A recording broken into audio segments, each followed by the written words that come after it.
Yo guys, what is going on? It's your boy Miguel here, and today we're gonna be reacting to Geography Now Malaysia. So in the last episode, last time I reacted to Geography Now, we reacted to the Geography Now Indonesia episode. So if you guys have not checked that out, make sure you guys check that out. Links down below.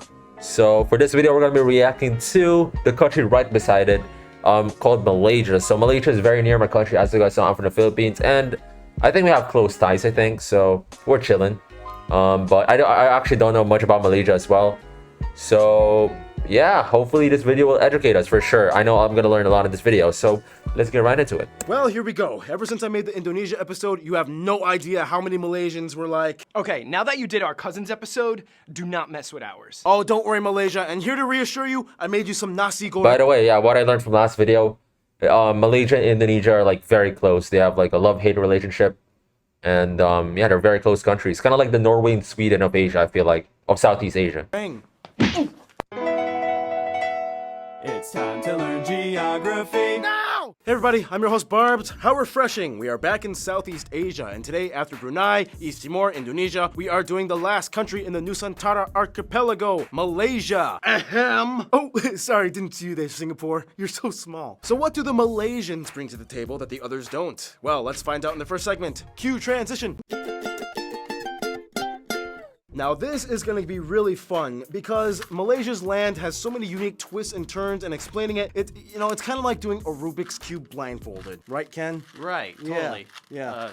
You got it? I don't know, did I? You got it. First of all, Malaysia is located in Southeast Asia, divided into two main parts. Peninsular Malaysia, where about 40% of land, which also has the southernmost tip of mainland Asia, Tanjung Piai, while East Malaysia, or Malaysian Borneo, takes about 60% of the country. Yo, bro, Malaysian Borneo is very near my country. This is Philippines, like literally on top of it. This part is Philippines, by the way. So very close to my country. It's like minutes away from airplane.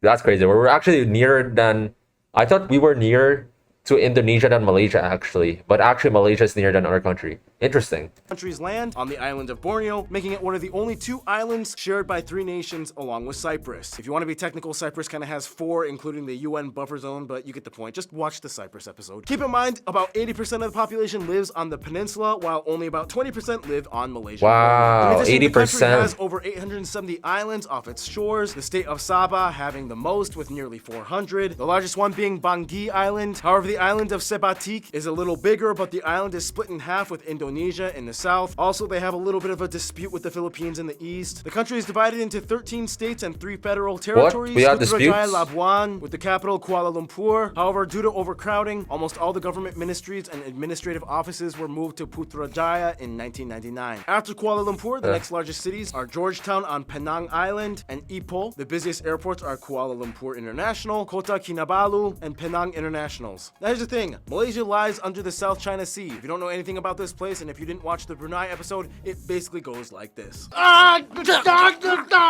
Basically, every country in this area wants a piece of these things called the Spratly Islands. Today, Malaysia... Yo, and China just took everything, man. Yeah, this is like some complicated stuff.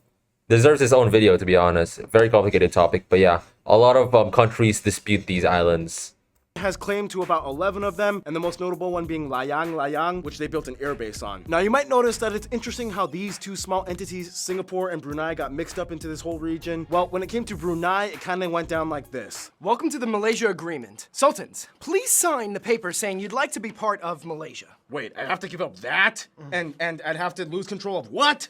Oh, hell no! As for Singapore, it was more like, Hey Malaysia, you just got free from British rule. Let's join up. Make sense? Yeah, we are now one country.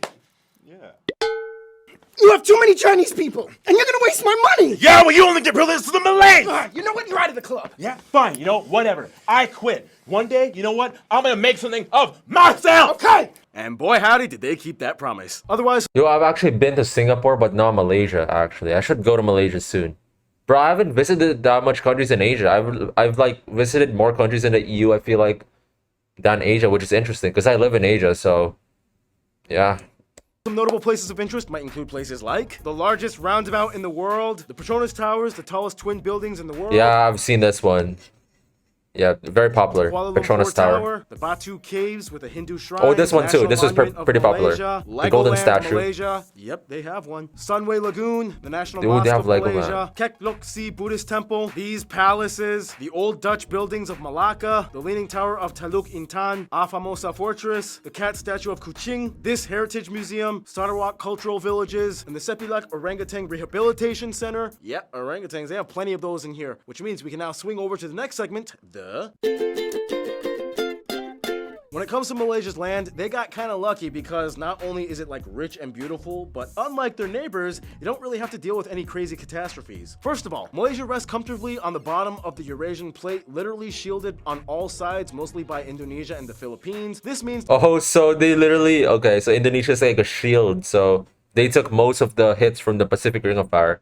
Yeah, Malaysia got lucky, man, that if any earthquake and us too, because like we got a lot of like, yeah, we're literally beside the Pacific Ring of Fire right here. quakes occur, Indonesia They're in a good usually spot. absorbs They're in a very all good of it. spot. If cyclones and tropical storms attack, the Philippines and Indonesia take the hit, and if a Yup. volcano erupts, they don't have to worry because they don't really have any volcanoes, and it's probably happening in Indonesia. Thanks, Indonesia. Now, when it comes to nature, even though the largest lake, the Kenya Reservoir, lies on the West Peninsular Malaysia side, the Eastern Malaysia Borneo side has all the extremes. They have the highest mountain, Mount Kinabalu, the longest river, the Rajang, and a lot more animals. In fact, Malaysia is one of the most biodiverse countries in the world. They have 14,500 species of flowering plants and trees, over 600 bird 14,000. species, over 200 species of mammals. Speaking of which, Peninsular Malaysia is home to the most Black Panthers in the world. Insert Wakanda joke. And Wow. which Peninsular Yo, that's the sickest national. I'm not sure if that's their national, but that's a sick looking panther, man. That's terrifying. Malaysia Wow, is that's- home to the most Black Panthers in the world. Insert Wakanda joke That's at all nice, times. bro. Speaking of that, the national animal is the Malaysian tiger, which Oh, is also okay. featured on the coat of arms, which we will cover in Flag Friday. Stay So tuned. their national- Otherwise, they have elephants, rhinos, It's tiger. orangutans, and they even have their own version of tapirs like the ones in South America. Wow. And that creepy-looking proboscis monkey. Many of these species you can find in Bro. South America. Wow. And that creepy-looking proboscis Not gonna lie, bro. This kind of looks like you know what I mean.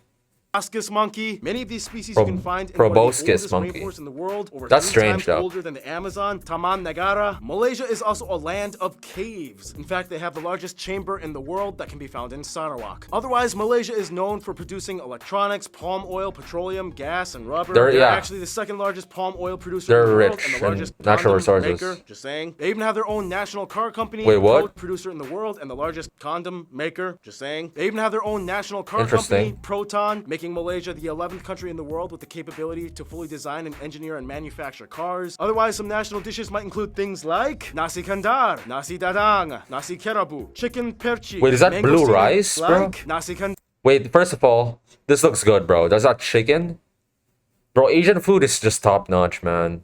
Anywhere in Asia has good food. India, Indonesia even has good food. Philippines, of course. Japan, Korea. Bro, these look so good, bro, with the rice as well. Nasi dadang. This is fish, I reckon, like very fish and then some rice, some egg. Looks good too. Nasi kerabu. Wait, is that, yeah, that's blue rice, bro. That looks cool. I've never had blue rice before. Looks like blue rice with some beef and some, is that chicharron, bro? Bro. Yo, this looks good, bro. Blue rice, I've never seen that before. Very interesting. Chicken perchik, mangosteen and durian are treasured Oh, I've had this. Very, very good. Very good. fruits. Very The good national fruit. dish, nasi lemak. Sorry for pausing too much. I love food, so. Bro, that chicken looking good as hell. With the, bro, with the plain rice, Oh, bro. and if you have the chance, see if you can witness the famous Tariq tea shows. The servers pour out tea, sometimes over a meter in length. Oh, I've It's seen this on almost like an YouTube, art actually. form. Okay, I think that's just That's about cool. it for now in this segment. Let's talk about the coolest part of Malaysia, the Malaysians.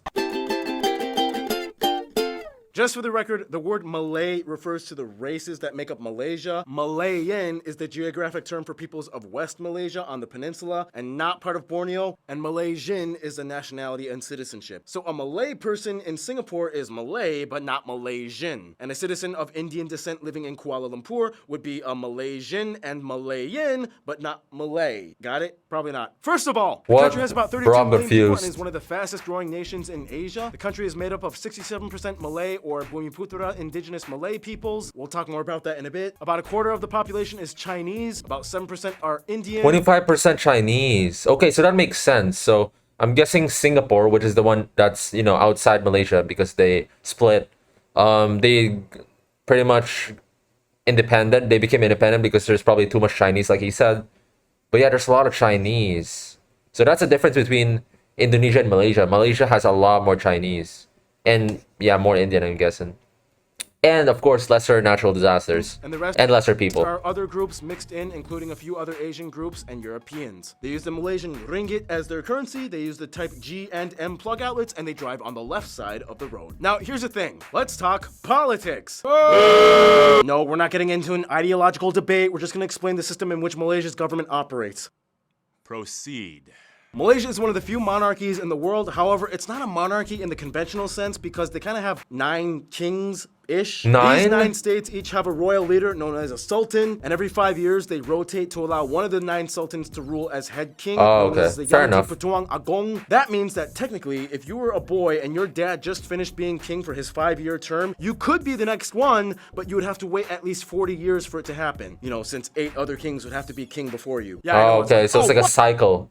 So it's like, it's your turn, your turn, your... Okay. That's interesting, actually. There's Very a lot more interesting. that goes into it, but that's kind of like the basic underline. They are the only country that does this. I mean, the closest thing would be maybe the Comoros with that rotating president thing, but it's nowhere near. Yeah, as I've never complex seen as that this. before. Nonetheless, the royals are held under a constitution. That limits their rotation, power that's very mostly to interesting. Cultural and religious affairs, as well as appointing certain leaders and so on. Most of the government activity is held and controlled by the prime minister and the parliament, which brings us to the most recent controversy: the 2018 election. This effectively changed everything, as for the first time since 1957, the BN party was voted out and the new PKR party took over. And it was actually a peaceful transition. We really don't have a lot of time to talk about it, but it's really interesting to look into and talk to a Malaysian person if you want to know more about it. It was like a huge deal for the country. Anyway, the country has 2 official recognized languages, Malay and English. They were once a British territory, so it kind of makes sense. It's taught from elementary school. Malay is basically intelligible to Indonesian. Both countries can generally understand Yeah, they have each a lot other. of similarities. I explained this a bit in the Indonesia episode. For Malay, the words are easy to read, but the problem is the intonation. For example, the word for slowly, I believe, is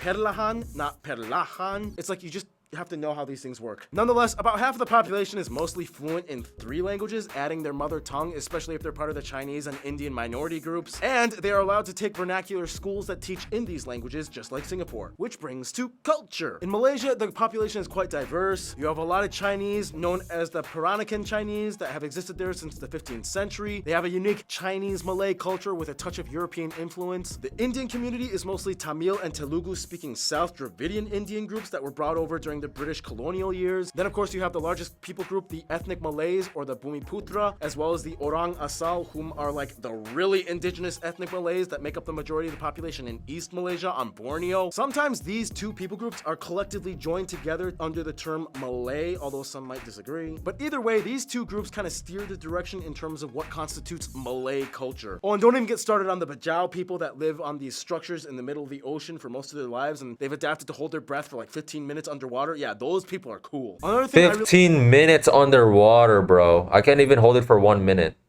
Well, because I have asthma, but... Bro, 15 minutes is crazy, bro. Very I talented. really want to highlight is that sometimes could never. Indonesians do kind of accuse Malaysians of stealing their culture because a lot of Malaysians are descended from Sumatra. Faith-wise, Malaysia is also quite diverse. Although the country's official religion is Islam, it's a multi-confessional nation. Buddhists are mostly from the Chinese community, Hindus for the Indians, Christians from all races. Numerous Very temples, diverse, mosques, just like shrines, Indonesia. and churches are found all over. Malay culture is defined by a number of aspects. For one, the clothing. Remember a couple months ago that guy from Malaysia, Kamarul, sent me the Malay hat, the Tengkolok? So I forgot to bring this on set when we were filming, but I still have the hat and I love it, and I told you I would wear it in the episode, so here I am. I'm wearing it in the Malaysia episode. Thank you so much, man. I asked some of you guys, the Malaysian geographies, what you would like me to highlight in terms of Malay culture, and some things you said included things like the performing arts such as joget dancing and makyong theater, traditional shadow puppetry, silat martial arts, songket weaving, the traditional steep roof and sharp buttress architecture, gamelan music. Speaking of which, History time. We don't have enough time to go too far into it, but in the quickest way I can put it, Hindu kingdoms, Buddhist kingdoms, Islamic Sultanate, Portuguese came in, Dutch came in, British came in and made the White Raja period, which made things interesting. World War II, Japanese came in, British came in again, independence. Okay, very quickly just to cut, this is the part where I totally forgot to mention all the cool stuff that happened in the 60s. It's how they got those two states in Borneo. We'll explain more on Flag/Fan Friday, so stay tuned. Economic restructuring and industry boom, 2018 vote for the new prime minister, and here we are today. All right, some notable people that you guys, the Malaysian geography, suggested that I should mention in this video might include people like Siti Nurhaliza, Lat, the cartoonist, Sheikh Muzaffar Shukor, P. Ramli, Ziavi, Hang Tua, Enrique of Malacca, Michelle Yeoh, Tony Fernandez, Oh, I've heard of Air Michelle. Asia owner, designer Jimmy Choo, Wait. Linda of Malacca, Michelle Yo, isn't she the one in Crazy Rich Asians, the strict mom? Yo, she's Malay. Okay, interesting. Yeoh, Tony Fernandez, Air Oh, okay. Air Asia's from Malaysia. Asia owner, designer Jimmy Choo, Jimmy Choo. Very popular brand. Yeah, of course I've heard of that. Linda Louie, singer Yuna, director James Wan, Dr. Mahathir Mohamad, Nicole Ann David, Lee Chong Wei, Henry Golding, and the first Henry Prime Minister, Golding, I've heard of that one. Abdul Rahman. I'm sure there's way more famous people I could have mentioned, but we gotta move on. Time to go to the last part of this episode, the... Friend zone. Now, Malaysia is quite the powerhouse player when it comes to Southeast Asia. They got a good thing going on and they host great parties. Outside of Asia, the EU has good relations, making Malaysia one of the top 3 trading partners of Southeast Asia, and specifically Austria loves exchanging electronics and pharmaceuticals with them. Of course, the UK is still pretty close. As a former colony, much of the cultural residue is still evident to this day. They are one of the Commonwealth of Nations. Many Malaysians live in the UK, and most of the white population in Malaysia are of British descent. As a member of the Association of Southeast Interesting. Asian Nations, of course, they have close ties to their neighbors. Cambodians love Malaysia and visit often, whereas Malaysia is one of the closest and biggest investors of Cambodia. Thailand has a few issues, since there are those Malay Patani separatists in the south that keep protesting, whereas the Philippines is like, we're really similar ethnically, but you're mostly Muslim and I'm mostly Catholic, but whatever, we both like coffee and fried chicken. When it comes to their best friends, however, most Malaysians I've talked to have said Indonesia and Singapore. Singapore may have left the Malaysian Union, but they still kept close ties as a sovereign state. They are quite cooperative in business and even culturally, they are very similar, with noticeable Chinese and Indian minority enclaves. Indonesia is like the big brother that has a very different political system, but in the end, they cannot deny how alike they are. The biggest difference would be that most Indonesians have a Javanese background, whereas the Malaysians are just Malay, mostly Sumatran, but they talk the same, they eat the same, they enjoy the same hot, humid atmosphere, and they have close relations altogether. In conclusion, with sultans, kings, tigers, panthers, temples, shrines, mosques, and really cool hats, it's no wonder why Malaysia is becoming a hot spot that everyone's talking about today. Stay tuned, the Maldives is coming up next. Wait, first let me talk about her flag, bro. That flag is amazing, bro. The stripes and, you know, the stars and the moon, of course. Becoming a hot spot Amazing, that everyone's amazing talking about flag. today. Stay tuned, the Maldives is coming up next. Okay, they're pretty much similar to Indonesia, except maybe a few differences, but yeah, very interesting country. They're literally very near my country, so very interesting. Learned quite a bit in the video as usual from Geography Now, banger video. Bro, their food, I'd say Malaysian food is better than Indonesian. I mean, they're probably similar, but based on what I've seen in this video, their food looks good, man. And yeah, that's gonna wrap today's video. That is basically the Geography Now Malaysia. So thank you guys so much for watching. I see you guys in the next video. And if you're from Malaysia, comment down below. I would love to see you guys comment. That would be amazing. And anyways, thank you guys so much for watching. I see you guys next video. Peace out.